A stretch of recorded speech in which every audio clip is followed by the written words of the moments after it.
Un troisième aspect qui est un axe de vigilance, c'est la déception. Quand on est enthousiasmé de ce que Dieu fait, nous avons de fortes attentes. On voudrait révolutionner la terre. On voudrait que tout le monde marche dans la même direction. On voudrait que tout le monde expérimente les mêmes choses, que tout le monde accepte une certaine direction. Et quand ça ne se passe pas comme nous le voulons, alors prend place un sentiment de déception. Et lorsqu'on laisse ce sentiment s'installer et que nous le nourrissons, alors on commence à prendre du recul.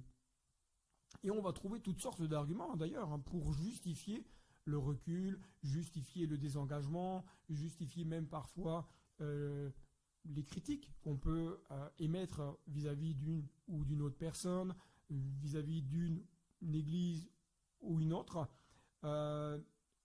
Beaucoup de croyants peuvent vivre comme frustrés par le fait que la vie continue après le réveil.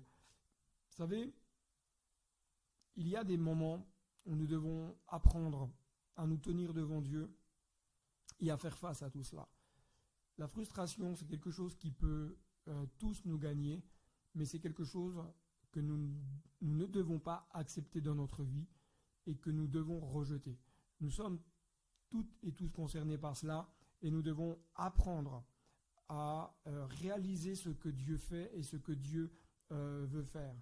Il y a des temps de rafraîchissement que Dieu permet et que c'est à nous de veiller pour rester dans ces temps de rafraîchissement, pour que les temps de rafraîchissement continuent de s'opérer dans notre vie comme dans la vie des autres, et que si ça ne se passe pas comme peut-être nous le pensons, nous puissions nous tenir dans l'intimité de Dieu et prier, dire Seigneur, continue ton œuvre, agis, fais grâce, touche, continue d'agir dans les cœurs, transforme les vies, amène-les plus loin. Et si vous avez des personnes autour de vous qui se sont découragées, priez pour elles.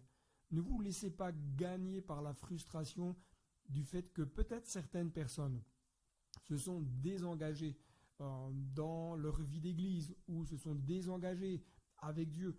Priez pour ces personnes parce que Dieu les aime et Dieu veut réveiller leur cœur.